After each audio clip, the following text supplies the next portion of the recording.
Boa noite, meninas. Tudo bem? Chegamos no nosso penúltimo capítulo, no nosso penúltimo dia do estudo do Evangelho de Marcos. Nesse capítulo, ele antecede aquele ato supremo da prova de que Jesus era filho de Deus. É o capítulo que conta a crucificação e morte de Jesus. Lá no versículo 1 ao 15, inicia com Jesus perante Pilatos. Pilatos, governador de Roma, que tinha que tomar uma decisão, morte ou não de Jesus. Ele tinha Jesus como inocente, ele não via necessidade de mandar matar Jesus. Mas por pensar na revolta que o povo ia causar e da imagem dele perante o Império de Roma, ele decide matar Jesus. Esse caso nos ensina que muitas vezes nós tomamos decisões pensando em nós mesmas ou querendo agradar as pessoas, porque Pilatos quis agradar mais ao povo do que tomar uma decisão sábia. E muitas vezes nós fizemos isso, nós queremos agradar um certo grupo de pessoas ou agradar a nós mesmas e tomamos decisões erradas. Isso nos mostra que nós devemos ir até a Bíblia, nós devemos ir até Jesus, pedindo a ajuda do Espírito Santo, para que quando nós formos tomar uma decisão, quando nós formos tomar uma atitude, que ela seja pautada pelo Espírito Santo e pautada por Jesus, que Ele nos dê a direção certa para tomar a decisão correta. Nesse caso também, nesse episódio, nós vemos o caso de Barrabás. Nós vemos que o povo escolhe Barrabás ao invés de Cristo. É fácil a gente entender que muitas vezes a humanidade, muitas vezes não, o que vem acontecendo com a humanidade até hoje é que ela escolhe o mundo ao invés de Cristo. Escolhe Barrabás ao invés de Cristo. Barrabás, um homem condenado, significando o mundo, é escolhido pelo povo ao invés de Cristo ter sido escolhido. Que até hoje o mundo caminha nessa linha de escolher mais as coisas do mundo do que a Cristo. Há muitos anos atrás, já faz tempo, já em 1989, lá nos Estados Unidos, saiu um relatório condenando a igreja pelos suicídios que aconteciam com os jovens homossexuais. Eles entendiam que os jovens sofriam pressão pela igreja e acabavam se suicidando. Ao invés de a humanidade enxergar o pecado da homossexualidade, eles tentaram achar um culpado para isso. É isso que acontece quando a gente escolhe as coisas do mundo ao invés de Cristo. Eles entenderam que era mais fácil achar um culpado para o que estava acontecendo do que tratar o pecado. É isso que acontece com o mundo hoje. Ao invés de escolher a Cristo, escolher tratar o pecado, se arrepender, ser transformado, preferimos achar que a Bíblia está errada, que não é bem assim o que está escrito na Bíblia, que não é bem assim o que nós temos aprendido na igreja. Mas outro significado para isso também é que quando houve a escolha de Barrabás e Jesus Cristo, aqui Cristo está nos mostrando para que ele veio. Ele veio para morrer e para ser condenado no lugar dos verdadeiros condenados. E os verdadeiros condenados somos eu e você. Mortos pelo pecado, condenados pelo pecado, condenados à morte por causa do pecado, Jesus veio e foi condenado em nosso lugar e morreu em nosso lugar. Aqui já é um vislumbre daquilo que ele veio fazer. Ele morreu no lugar de Barrabás, ele foi colocado à morte no lugar de Barrabás. Na verdade, ele está sendo colocado à morte, ele foi colocado para morrer no meu e no seu lugar. Nos versos 16 a 20, nós encontramos o episódio dos soldados zombando de Jesus. Torturaram, açoitaram, colocaram uma coroa de espinho, riram dele, cuspiram nele, riram que ele era o rei dos judeus. Tudo o que eles puderam fazer, e eles fizeram isso por diversão. Era o habitual deles. Eles batiam e torturavam por diversão. E muitas vezes acontece isso conosco. Nós achamos que fazer algo é só por diversão, só porque é legal, só porque é divertido.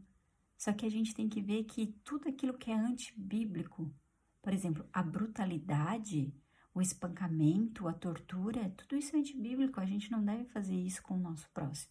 Eles não deveriam ter feito isso com Jesus e nem com qualquer outra pessoa.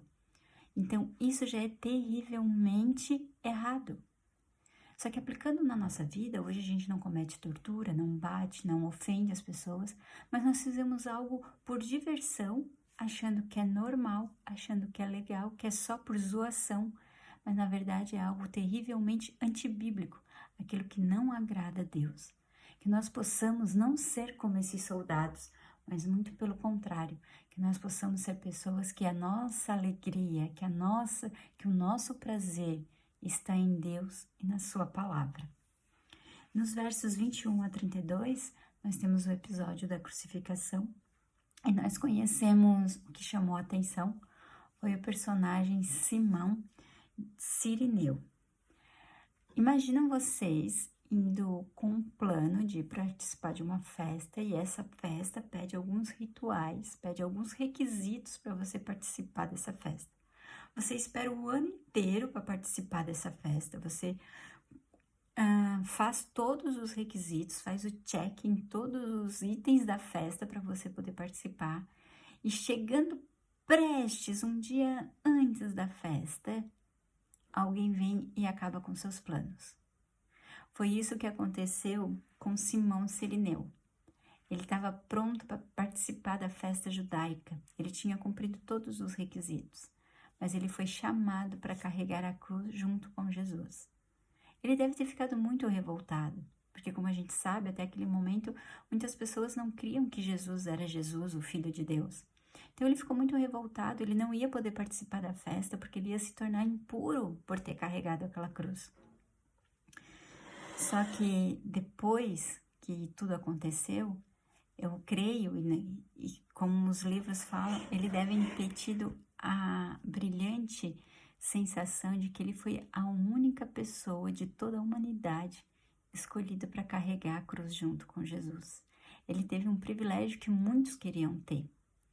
E o que a gente aprende com isso? Que muitas vezes os nossos planos que são frustrados e que causa aquela revolta e aquela raiva naquele momento, quando isso acontecer, nós temos que olhar para o lado e ver se não há alguém precisando de ajuda para carregar uma carga. Porque muitas vezes para aquela pessoa vai ser apenas um ato, mas para nós será uma glória futura, uma alegria futura. Nos versos 39, no versículo 39, há uma importante declaração. O soldado declara firme que verdadeiramente este era filho de Deus. Aqui nós percebemos que Marcos quis deixar bem claro, como a gente já falou nos outros vídeos, que até o capítulo 8 ele exaltou Jesus como Cristo, como Messias, e do capítulo 8 até o final do livro, ele fala de Cristo, de Jesus, como o Filho de Deus, aquele servo sofredor que deixou toda a sua glória para vir morrer em nosso lugar. E esse versículo declara isso, que verdadeiramente este é o Filho de Deus. Que nós possamos reconhecer, que nós possamos não apenas saber ler a Bíblia e saber da história de Jesus, que foi um homem que veio à Terra e mudou a história, ou que foi apenas, como muitas pessoas dizem, foi apenas um homem bom, foi apenas um profeta, um bom exemplo da moralidade. Não, que nós possamos reconhecer Cristo como o Filho de Deus, como o único que pode nos lavar e nos limpar de todo pecado, o único que pode nos fazer reconciliados com Deus e nos livrar da condenação. Que essa seja a revelação em nosso coração. E dos versos 42 a 47, nós temos o episódio do sepultamento de Jesus, onde José de Arimateia e Nicodemos, no livro de Marcos não é falado de Nicodemos, mas no Evangelho de João, sim, eles foram 2 discípulos, 2 seguidores de Jesus às escondidas, eles faziam parte do Sinédrio, mas que neste momento eles largaram tudo, eles saíram do lado oculto para pedir a Pilatos o corpo de Jesus e sepultá-lo. Que nós possamos, se de alguma forma nos sentimos ainda o crente secreto, aquele que ninguém sabe que sou crente, que a gente possa tomar uma decisão de não ser mais assim, mas que ser declarado seguidor, filho e servo de Jesus. Nós não podemos nos manter escondidos, mas sim declarar que nós somos filhos de Deus. Como na parábola da candeia, a gente não pode colocar embaixo da mesa, onde não ilumina nada, mas sim no lugar mais alto, para iluminar todos que estão à nossa volta. Que a gente possa iluminar as pessoas ao nosso redor com o Evangelho e com o amor de Cristo. Interessante também que Marcos relata que todos viram que Jesus foi sepultado. Não havia dúvidas do sepultamento de Jesus. Havia um corpo naquele túmulo. Mas amanhã, no capítulo 16, a gente vai saber o que aconteceu com esse sepultamento. Até amanhã.